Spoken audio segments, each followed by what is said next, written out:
Do the introduction, Harriet, if you would. This is Harriet Kimbro-Hamilton, and you're watching the Break It Down show. Go ahead and do that. Hi, this is Dr. Harriet Kimbro-Hamilton, and I'm watching the Break It Down show. Yeah, we're doing this great show. I'm super excited about this. Harriet's dad played in the Negro Leagues in the early mid-century. And I've got Steve Dittmore here. He's right down below me. And we're going to talk about his fantastic book and the way these two collaborated, because Jim Gilliam played alongside of Harriet's dad. And so this is just, look, it's baseball season, it's playoff time. And I thought it'd be a great time to have these two come on and talk about Harriet's work and Steve's work too. So thanks to the two of you for coming on. Thank you. Appreciate it again, Pete. So I guess my first question, just to kind of get us started, Harriet, is when you decide to write this book, what materials were available to you? My father had kept a scrapbook, and it was very, very old and never saw it before. And when he passed away, my mother gave me the scrapbook and told me to do something with all of the pictures and stats, and it was like a time capsule that just transported you back to that era. You know, a lot of newspaper articles that really described the games and, you know, batting averages. It was phenomenal. And so that was my start.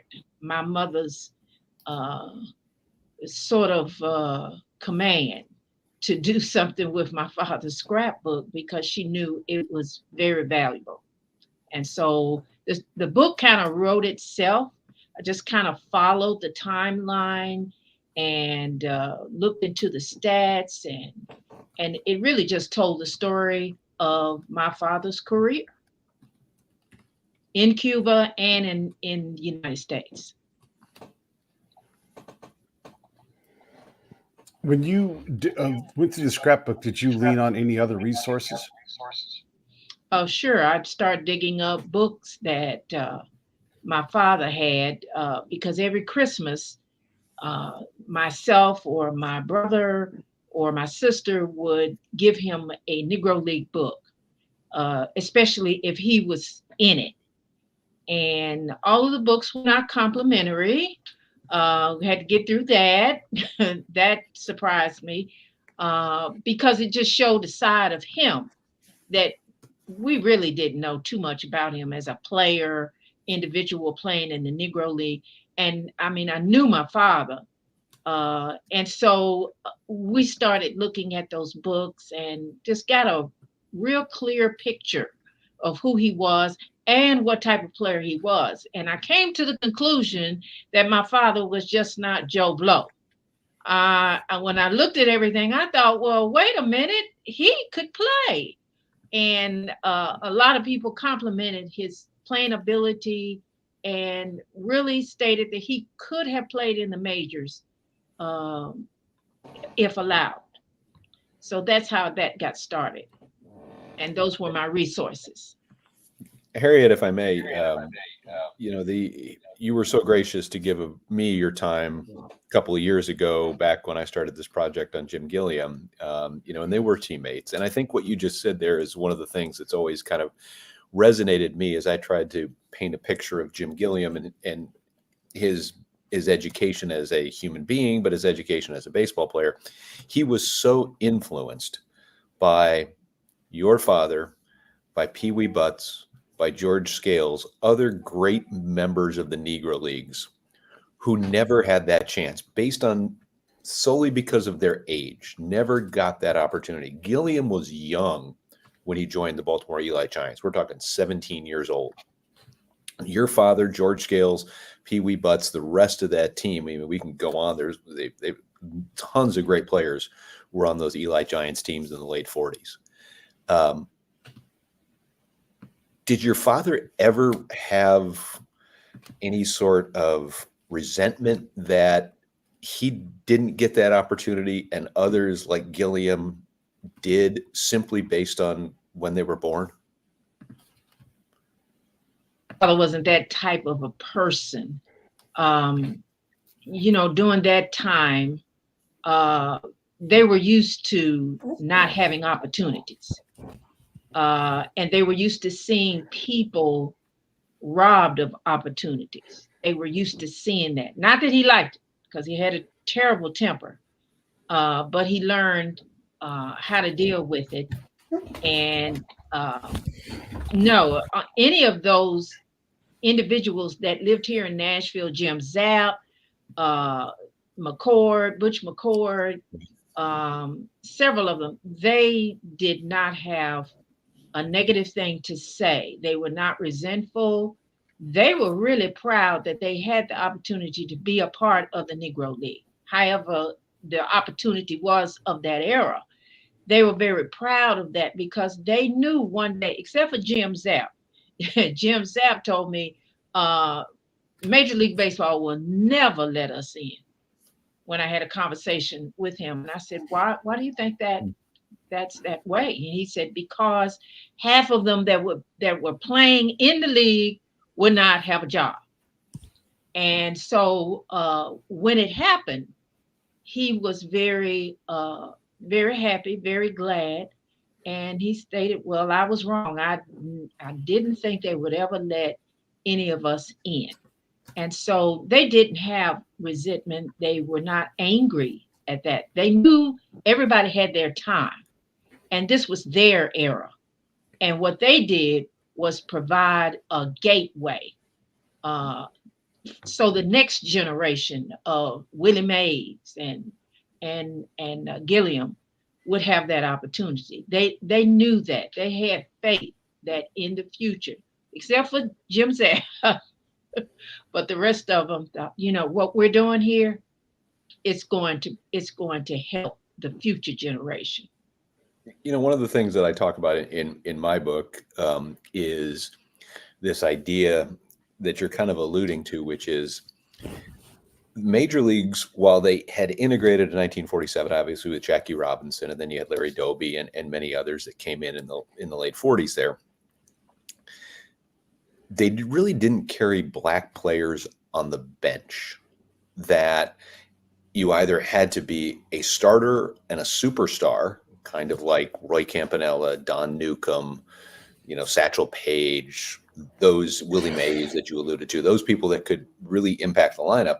They weren't just carrying players on the roster. And Gilliam, I think, I try to articulate the point that the Dodgers weren't ready to do that. They kept him in the minors for 2 years in Montreal, when arguably he was better than the players that they kept on the bench. And so to me, this is more of that second wave of integration that you're talking about, which is what, your father and everybody else assisted with, which is Jackie was first, Larry was second, but then let's help this next group, the Ernie Banks, the Hank Aaron's, the people that debuted in the 53, 54 time period, like Gilliam.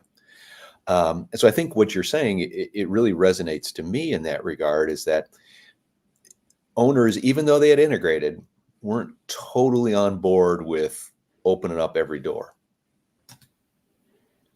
Let me tell you what Butch McCord told me when I interviewed him on his porch for about 2 hours. And if you know Butch McCord, he was the ambassador of Negro League Baseball. So much information. But he was one of the very few of my father's era that was able to go to the minor leagues. But he told me, truthfully, that there were barriers within the barriers, that Major League Baseball did not completely open their doors. They were very guarded. And you're right, the floodgates did not open. Let me put it that way. Mm-hmm. And so he won 2 Silver Glove awards while playing in the minor leagues. And he stated that you had to, once you got over one hurdle, there was another hurdle waiting for you to jump over. And after that, another and another. And players played at the pleasure of the manager and of the owner. If they thought that you could help their team win a championship or region or whatever the minor leagues, however the structure was, they would keep you there and would not allow you to move on. If a team wanted to come and buy your or move you up, buy your contract, however that worked during that time, it was not done unless everybody was on board. So he felt like he was gypped, really, to tell the truth about it. He wasn't angry about it, but he just told what he saw and what he experienced. And he had the goods to play in Major League Baseball, but because of we'll move you or we'll let you in when we think we want you or we think we need you. So that's the very sad part of a lot of the Negro Leaguers that came out of that era after Jackie Robinson. And you're right, they had to be superhuman, super great in order to play. They couldn't be potentially good. Because I've often heard coaches say, do you know what the word potential means? It means that you haven't done it yet. You haven't gotten it done. That's what potential means. So that being said, I really understood what he was talking about, barriers. And we see that in American society, you know, when somebody was able to do something or do something, be the first African American, sometimes being the first might be the last for a while. And that was the case in Major League Baseball. Well, you know, I think it's one of the people that comes to my mind when you say that is Ray Dandridge, who may have been the best third baseman in the Negro Leagues. And the Giants did sign him to a contract, and he played, I think, 1 year in the minor league system, but they weren't ready to do that. And Ray, you know, was right at that age, I think, when he was toward the tail end of his career. And so he had like one shot, you know, this 1 year, or maybe it could have led into a second year, but it wasn't anything that, you know, and so I wonder too about this. Is that something that you think, Harriet, has not been discussed as much, or has, you know, everybody knows the stories, again, of Satchel Paige, Larry Doby, Jackie Robinson, their influence on the 47, 48 teams, that Willie Mays coming in and helping the Giants in the early 1950s, Hank Aaron, Ernie Banks, the other superstars. But there's that whole other group. And I know Major League Baseball had a tremendous experience at Rickwood Field this past summer for for that game that they had, and brought back as many former Negro Leaguers as they could. But it just strikes me that this is still an under-discussed topic. Does that seem the same way to you? Oh, I know it is. Again, Butch McCord sort of opened my eyes to that point. There were a lot more Butch McCords than there were Junior Gilliams that really had nowhere else to go after a couple of years. They were not going to get into Major League Baseball. The Negro League was fading. Teams were closing down. So where would they go? They went back home and got jobs and stopped playing baseball. And that is a point of discussion that I think is needed. Because there were a lot more great players waiting in line, but because they were in line, they didn't get their shot. And so they quit baseball. They quit playing baseball, which is a travesty because they could have really done something. I know my father, the reason, and most people that I've talked to that have written books stated that it was my father's demeanor and his temper, and they didn't want to have anything to do with that. And he could have played several more years. He was one of those athletes that time kind of forgot, 35, 36, he was still good. Yeah. He was still a great athlete.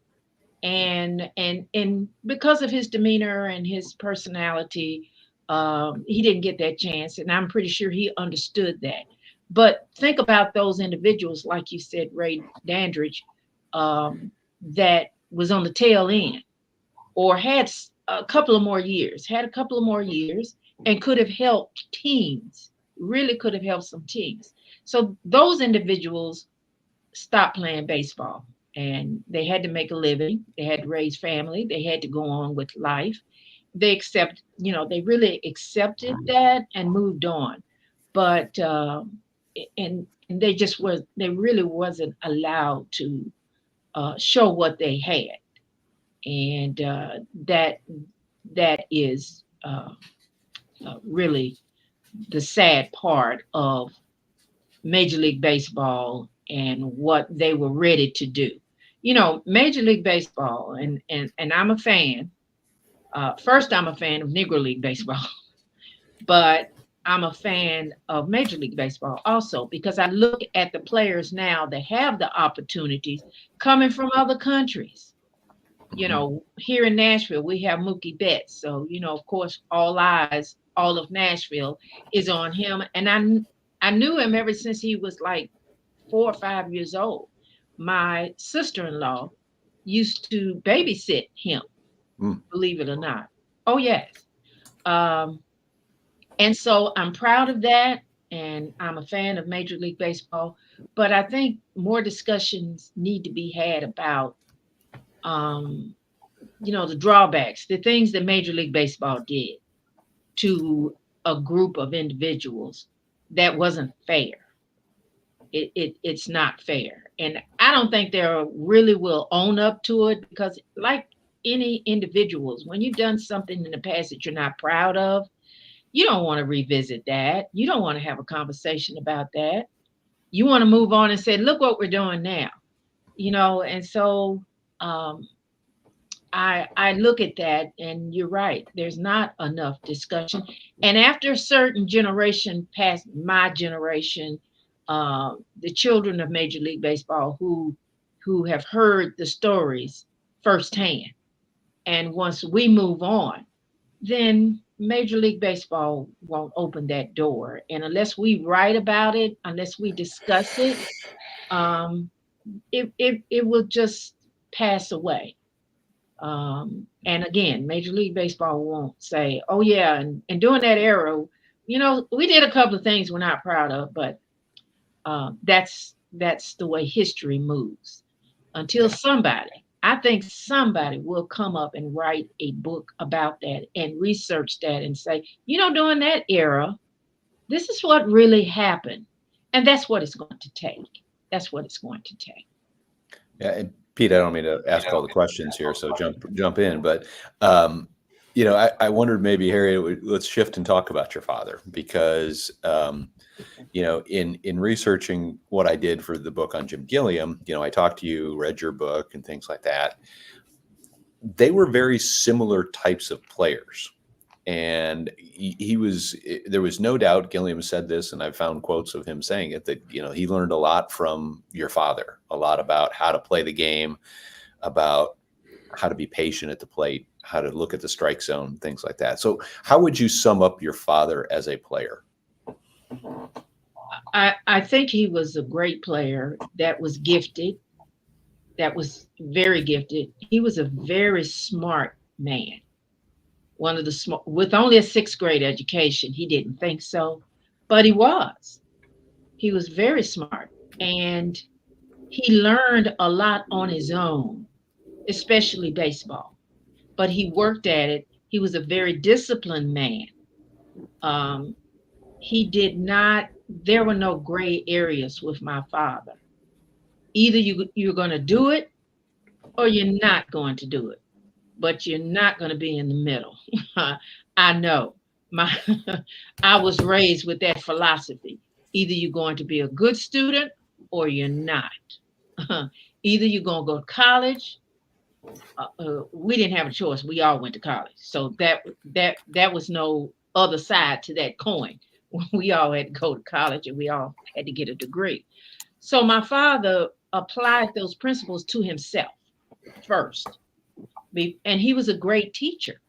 he did not mind teaching lessons of the game of baseball. He took pride in it. But if he's going to teach you, you better be ready to learn. Period. You're not coming with the attitude, well, I don't know if I really want. No, he didn't fool with you. He had nothing to do with you if you was that type of student. So he was a student of the game. He learned a lot, and he did not mind passing on what he had learned to a Gilliam. He looked at Gilliam as one of his kids, you know, and Gilliam was a kid to my dad. Yeah. And I'm grateful that Gilliam remembered that as he moved on. And my father was following him. My father followed him when he played, like we are following Mookie Betts now. And you know, our home, my brother and I, we really weren't TV people because during summer, spring and summer, the TV was on baseball all the time. Oh my gosh. You know, I guess that's why I really wasn't a great fan of baseball, because I thought, oh, we can't watch anything. And my mother too. You know, my mother came from Cuba, so she was baseball, period. She was baseball. And they would sit there and watch, and they would talk about what was going on. So he was really a really good person, smart person. He really was. He had a golden heart, but you could not step on his toe because boom. And that's the way he was. And that came from his background. He saw too many abuses. He was born in 1912. So you kind of think, what did he see? And that developed him because he refused to be part of anybody misusing him or abusing him. He wasn't having it. Or his children. He wasn't having it. Mm-hmm. So I understood that about my father. Maybe other people saw him totally different, but he had standards and certain things he was not going to be a part of. So he was born in 1912, which made him 16 years older than Gilliam when they were playing together as teammates on the Eli Giants. Yet they both had very kind of similar upbringings. And this is something you and I discussed previously, is your father dropped out of school. You said sixth grade education? Well, he had to drop out because the school that he had to go to, he wasn't allowed to go to the Nashville city schools, which is where he lived. He had to go to the county schools. All of the African-American students had to go to county schools. And that was 12 miles away. So he had to walk 12 miles there, and he had to walk 12 miles back. You know, they didn't have a car. Sure. And you weren't allowed on the bus at that time, during his time. Yeah. So that was the circumstances. So that obviously changed because Gilliam went to Pearl High School until 11th grade. So that circumstance changed. But neither of them finished high school. Neither of them are a high school graduate. They both grew up in that segregated part of West Nashville, which, as you described to me, was really a vibrant place growing up for your father during that era of that time period. So paint a picture of what your recollection is, or what you've been told about what West Nashville was like in that time period. It was all black. It was all black. When you went to the grocery store, you know, your community had a little grocery store, not a major white grocery store. You may get in, you may not get into the white grocery store, but the community, it was all black. The black business was beginning to grow in Nashville. One of the things that my father had was a cab stand, because of black folks couldn't get around like they wanted to. if they had to work in the white community, they had to get on the bus. And that took time because you had to change buses to get to, or take 2 or 3 buses. But it was a vibrant community. You saw yourself in the African American community, which was very important. And Nashville is one of the most progressive cities in the South. I love Nashville. We're not as bad. There's some places that are still bad in the South. And my father, and I'll tell you, when I began to drive, he said there are 3 places you cannot go. You will not go. And first was the city of Pulaski, which is where the Ku Klux Klan began. Okay. And that's only 40 minutes from Nashville. So he said, get your gas, way before, and just pass it. I said, okay, Daddy. He said, second, you will not ever go into the state of Mississippi. Ever, ever. I said, okay, stay out of Mississippi. Number 3 was don't go to Alabama. Don't you might go in there, but hurry up and come on out. So he was very adamant about communities and giving you the roadmap of what was safe and what wasn't safe. So can you imagine growing up in the South and there truly was a map for Black folks in the South, where to go and where not to go. And because of that, I never ever went to the state of Mississippi until I got older and had to drive through to get to New Orleans because my sister-in-law lived in New Orleans. So I thought, oh, I'm going through Mississippi. So I always feel a certain kind of way when I go through the state of Mississippi because of my father and what he saw and what he heard and the stories that were told. He didn't go that far, but they knew where the safe Black communities were. And Nashville was one of them. And so that's why we have Fisk University, which I graduated from, and a Tennessee State University, and a Meharry College, medical college, and American Baptist. So, we flourished. We flourished during a time that was very dangerous to Black folks. So that's why. And so that's what you saw. And of course, me growing up, I thought Nashville was just so wonderful. I could go downtown. I could get on a bus and I could go downtown. A couple of when I was teenagers, we were like, okay, let's go shop. And we would go downtown and never had a problem. Never, ever had a problem. So Nashville was one of the most progressive cities and still is in the South. I wondered maybe let's talk a little bit about kind of your father's end of his career. So if I look on baseballreference.com right now, it's going to show me that your father stopped playing in 1948 because Major League Baseball and Baseball Reference don't recognize statistics from the 1949 and the 1950 seasons, right? Or anything after 1948 from the Negro Leagues. I would argue, and I, last time Pete had me on his podcast with Rod Nair, I was talking about this.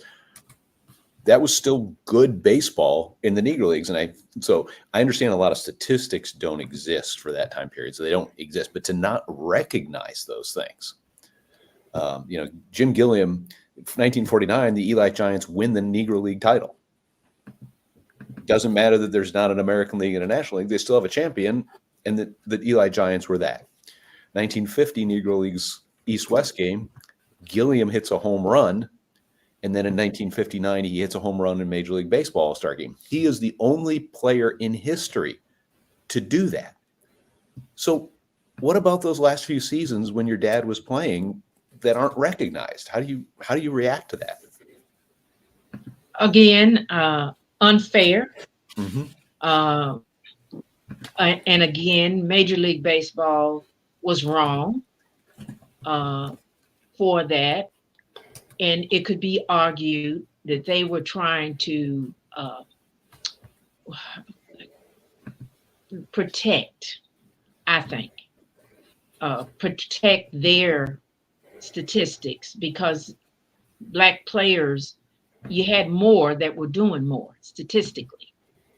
And so I think they only wanted to recognize to just a certain point, to protect their game at that point in time. And to also let the world know that, after Jackie Robinson, kind of give you this narrative that the Negro League began to lose its quality, and Major League Baseball maintained its quality. And again, we can talk about their intentions, and that's the way I see it, is that they wanted to change the narrative that, well, we've got all the good African American players because after 1949 and 1950, 1951, 52, and 53, they're not playing good baseball. And that's a lie. They were playing good baseball, and there were great players still playing baseball. It's just that you were not allowing them to come into the fold. And so they had no other choice but to stay where they were at. And you did not, there was still talent. There was still talent there. So I think they were trying to protect the game and saying that, well, we've got all of the good players that could have come into our league. And that's the way I see it. Yeah. I agree with you totally. I mean, I agree with you 100% on that. It's mind-boggling to me that there's not a recognition of those subsequent years. I mean, Hank Aaron never played in the Negro Leagues according to Major League Baseball because he played in the Negro Leagues after that period of time, right? So he was in the early 50s. So that doesn't make any sense. So your dad was a 7-time All-Star according to the official records that are on Baseball Reference. 7 times. Pete's always so good about doing this stuff. So 7-time All-Stars. There was his statistics up there with he played his entire career with the Eli Giants. What was your father most proud of with his athletic career? Well, let me say he did play 1 year with the New York Black Yankees. Oh, okay. So that was. Oh, yes, you're right. Okay, sorry, 1941. Yep. Yeah, they got him out of there, and then they hurry up and brought him back, as my father would say. I think he's most proud of, and he spoke of this when he hit a home run out of then so-called Briggs Stadium, and only Ted Williams was the only other person at that time that had done that, and then he did it. And he would often, when we would sit and talk, he would often say, "Woo, I can't believe I hit that ball out of there," because he wasn't a home run hitter. The manager of the New York Black Yankees wanted him to be a home run hitter, but he said he wasn't that. He wasn't a home run hitter. He said if you pitch the ball and it ended up in the wrong place, I could get it. I could snatch it and do something with it, is how he would say it. I could do something with that wrong ball in the wrong place. But he said, my focus, I was that line driver that could sting you. And I could do that consistently. So he was proud of the home run out of so-called Briggs Stadium at that time. It's called something else now, or is it still, I don't know if it's still there under another name, but that and being a line driver, he was very proud of that. And other players respected the fact that he could do that. Consistently, he could do that. Some people call it slap hitting. He didn't call it slap hitting. He called it line drive hitting. It was an art to it, as he put it. it was an art to it. And he knew how to do that. He knew how to do that. And he would say the key was wait for your ball. He said, I always waited on my ball. I just didn't hit that first pitch. And everybody would try to, tell him, well, if you got that first pitch, no, no, no, no, no, no, no, no. You wait on it. It's coming. It's coming. And when it came, boom, So again, he had a philosophy about playing the game of baseball, which he found his niche, as he would say. He found his niche, and that was what he did well. He said, but if that ball came wrong, he said, I'd snatch it out of there. I could do that, but you know, uh, that's what he was most proud of, and the fact that he got to play baseball. Because it took him around the country and not around the world, but he got to Cuba, and he just saw the world differently after playing baseball. You just didn't see Nashville, Tennessee. You saw California. He played in the California League, the Integrated California League. Traveled different places to play.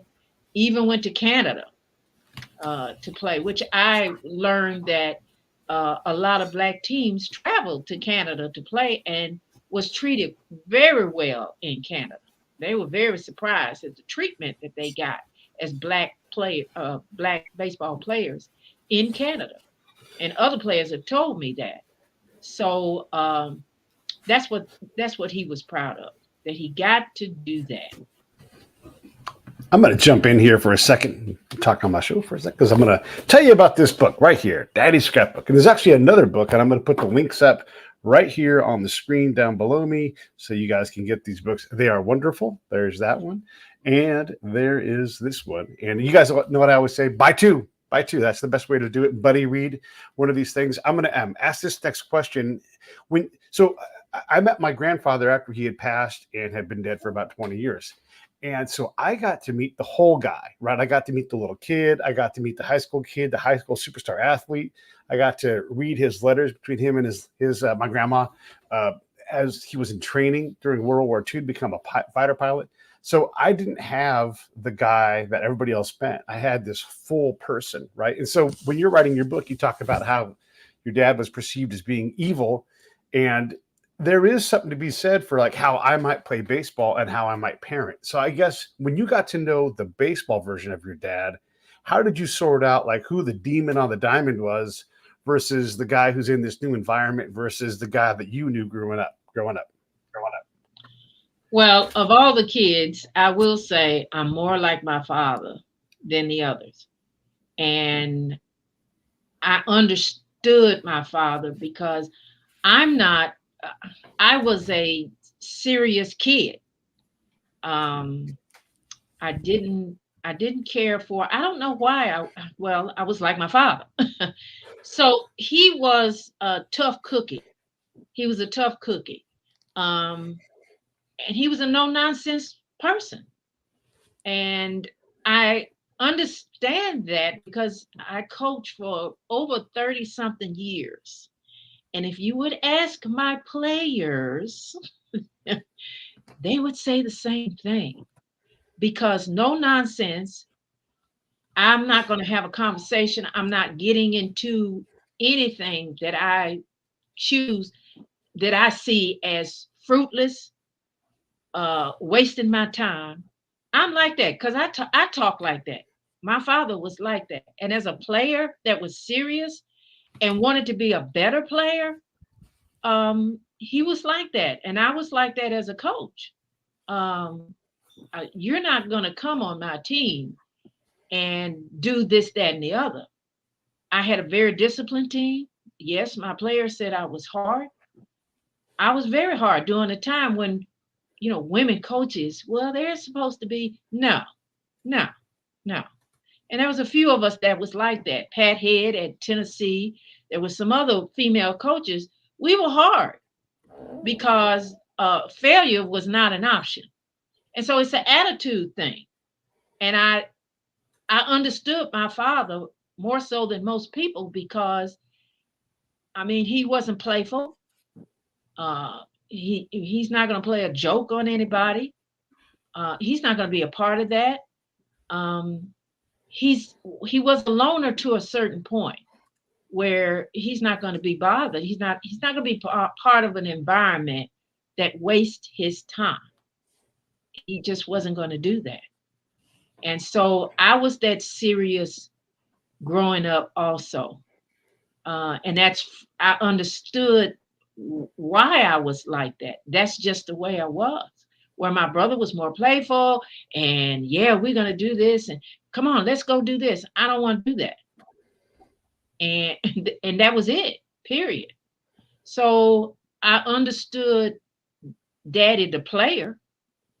And you know, they as he called it, there was a lot of shucking and jiving going on. And they enjoyed themselves, and that's fine. But he would just drop and say, no, I don't want to be a part of that. I don't like your conversation. He didn't communicate well with other people. He didn't play well with other people. He just didn't have a conversation. You would say, Kimbro, so and so and so and so. He'd look at you and he would turn the other way. He wouldn't say anything to you. So, but Kimbro, the daddy, was the best. You know, my father was he was the best. I knew he loved us very much. And he was a great parent. I thank God every day that I had a father like him, because first of all, you know, I wasn't going to be a loosey-goosey girl. Wasn't going to be that. He guarded every aspect of my life. I did not go out with guys. When other girls were going out, he wasn't having it. You were going to go to college, so you needed to do this. And you weren't going skating, you know, with the crowd. My father didn't allow that. So I missed out on a lot of things, but now that I look back on it, thank God, because I didn't have to run into those bumps in the road. He wasn't going to have that. No, not of me. Oh my gosh. I shiver to this day when I think, Daddy, can I go skating with, I already knew the answer. No. That's it. No conversation. So he had his standards, and that's the way he was. He was that way with himself. He was very disciplined. He was going to make sure that he was the best player that he could have been. He was going to learn. He was going to grow as a player. He was going to be better, and he was better. He became a better player. I mean, you know, his stats for 1947 is counted in Major League Baseball. And that says a lot. That's hard work. That's a lot of hard work. I have no doubt. So that was the player he was.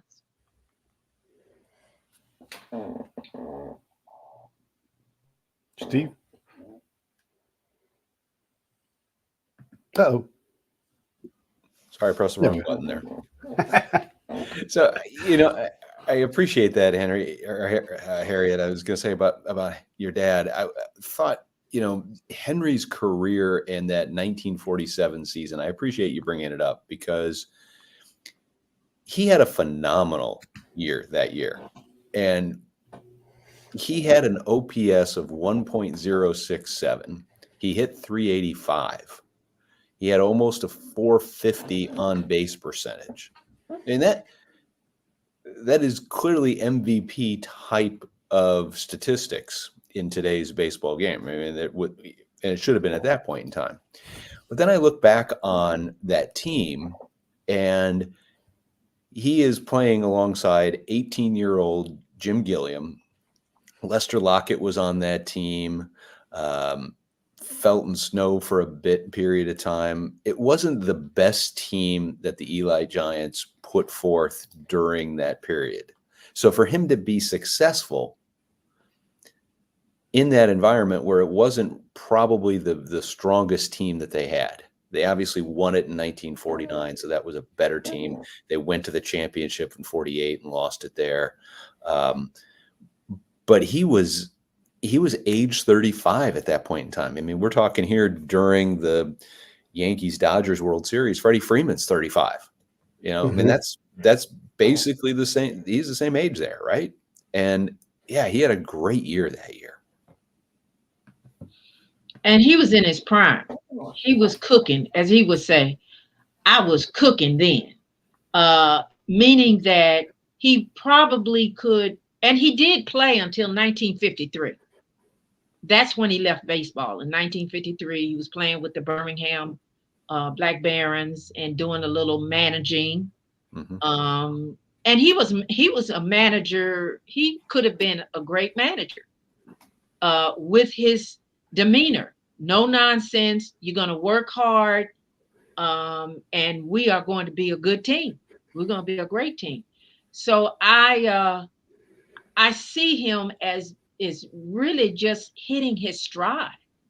48, 47, 48, you know, and just the environment, 49 and 50, you know, he just didn't have the opportunity to show his goods because now the league is kind of liquidated down. It's not the same league.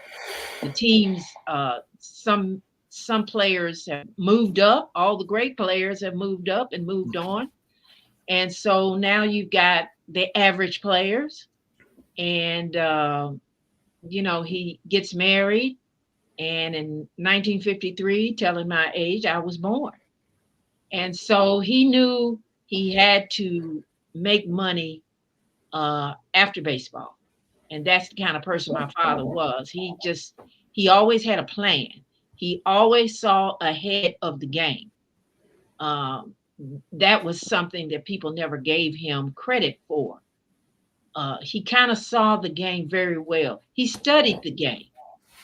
He kind of knew how the game was going and what was needed for them to win. And he held the other players accountable. They didn't like that. That's where that meanness and evil come from, because he would get on them. He would get on them and let them know, you know, you're not playing your best. You letting us down. But he held himself to the same standard. So he was cooking during that time. And as the Negro League was going down, you know, he knew he had to make plans to move on because he wasn't getting into Major League Baseball. I think he knew that. He was not going to get in. He was too old, as the narrative was told to me, and I saw a couple of scouts. Larry Lester sent me a scouter report of Major League Baseball had for my dad.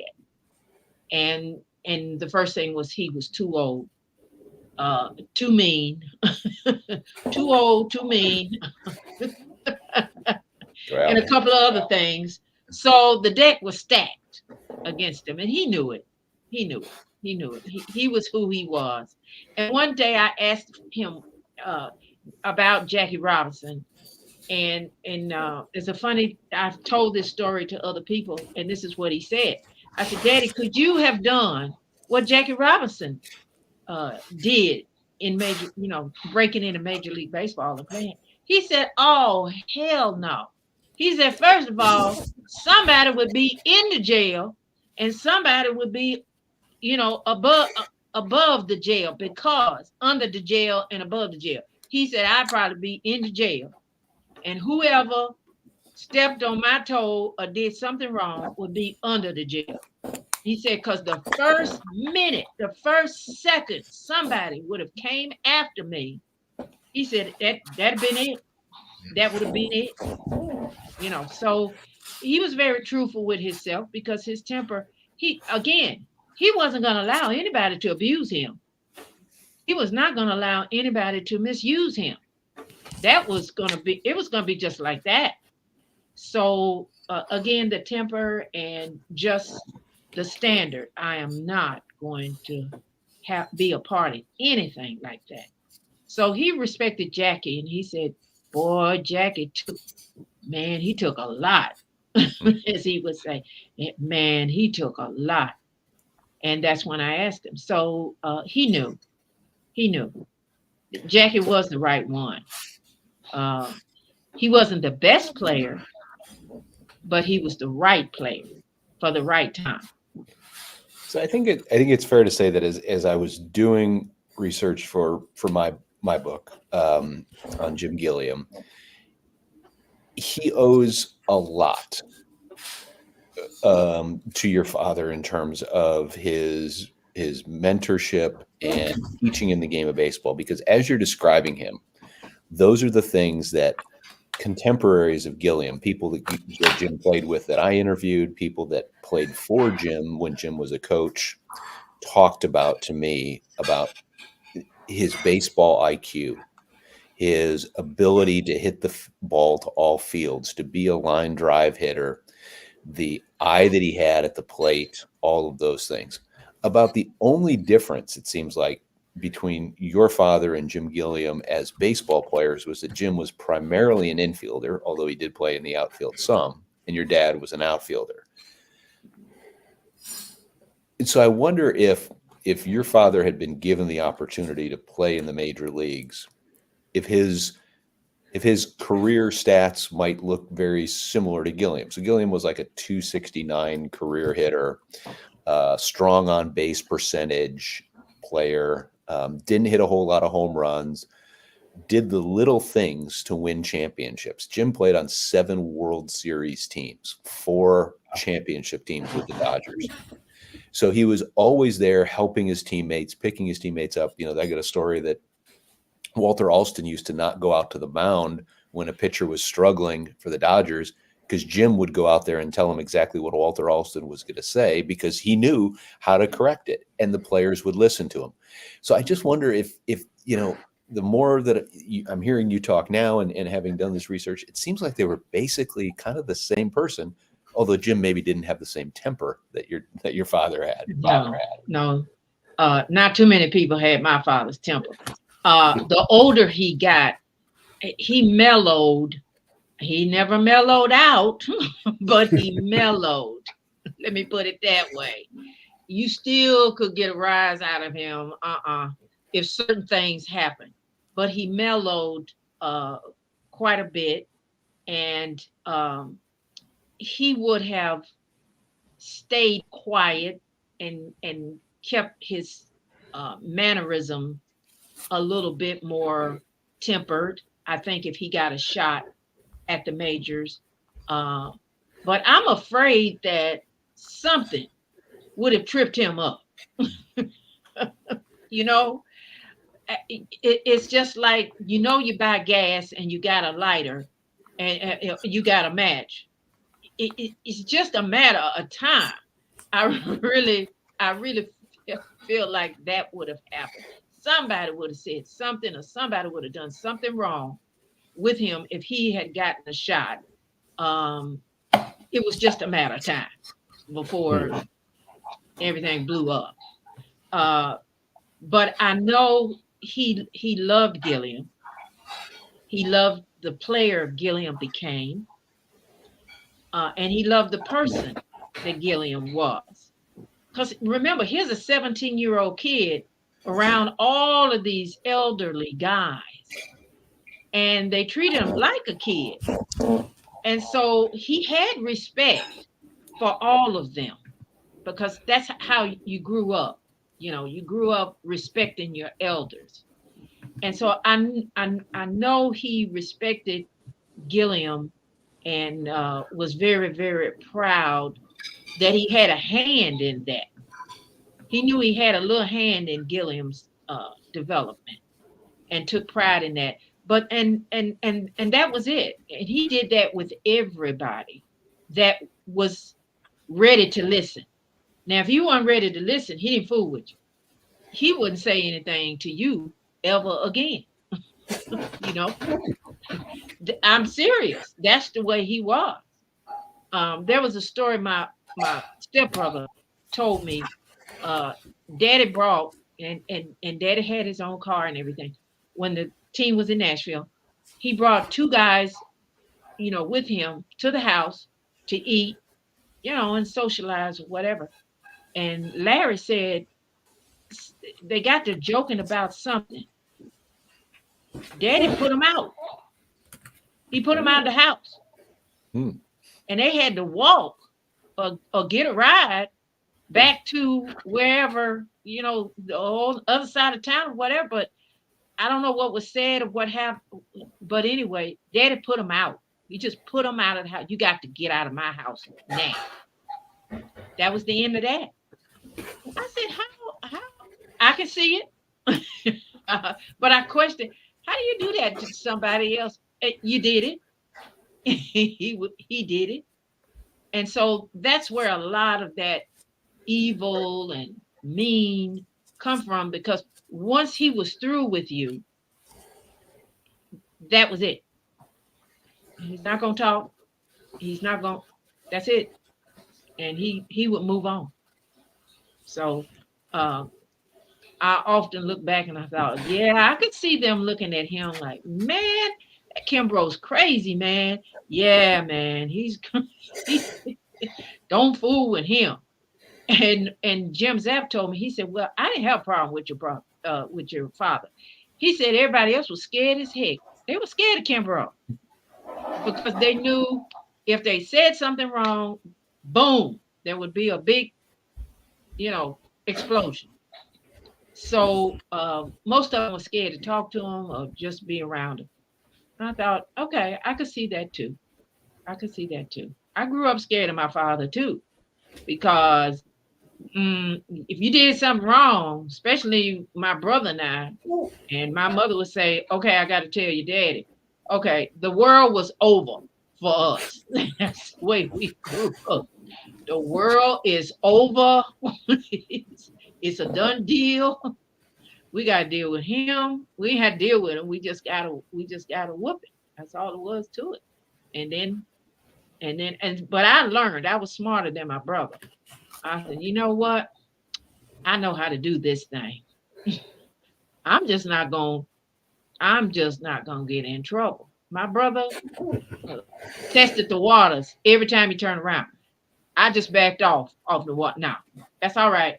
I choose life. As I would tell my friends, they're like, you need to come out. No, thank you. I choose life. Okay. So yeah, that's the way my father was. But I knew he was very proud of Gilliam. He's very proud of him.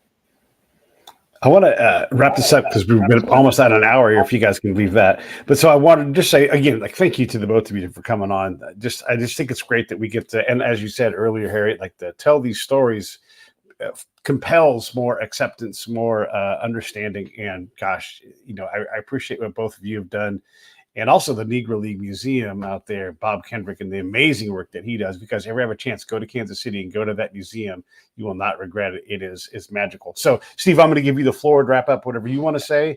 And then Harriet, we'll just throw you in there in the middle and you can wrap up the show in general. So, Steve?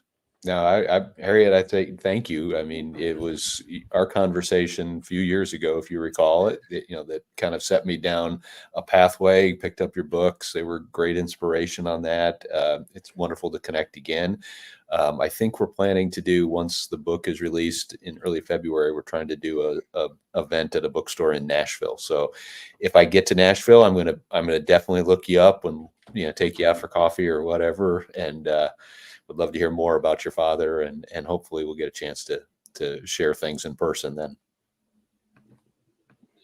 Harriet? Well, I thank you all for allowing me to tell the story, because it's nothing like seeing firsthand and hearing firsthand about what my father thought about things, and also letting people know, we're all different people at different stages of our lives. And I'm not saying my father was right in whatever incidents these ball players would often tell the story about him. But I will say that he developed and became who he was supposed to be, at the different points of his life. And I'm just appreciative, and I thank God every day. I tell anybody I had the best father. I had to be. He loved us. We knew we were loved. He was a loving person, but he was a disciplinarian, and he was a person that didn't play. And so I got that very early in my. I'm like, okay, you know what? This is how we gonna do this thing. But I am appreciative of people like you all that tell the story so that they are told and people understand the Negro Leagues and have a conversation about really the different parts of the Negro Leagues that were wonderful, that were unfair, and that were wrong, according to Major League Baseball, and not let the narrative just lay there, you know, and don't accept everything you hear. You know, get it straight, get it straight. So thank you. Okay. I'll be right back to you guys to say goodbye. Everybody else, we'll see you tomorrow. Hey, thanks for watching the show. I really appreciate it. Right here, you can subscribe. Please do that. It makes the show grow. Hit that notification bell so you know which incredible guest is coming up next. Down below is the PayPal link. You can put a small subscription in. That is an enormous help. All that money goes right back into the show. And then right up over here are the next episodes you should listen to, curated by yours truly. Thank you so much for watching.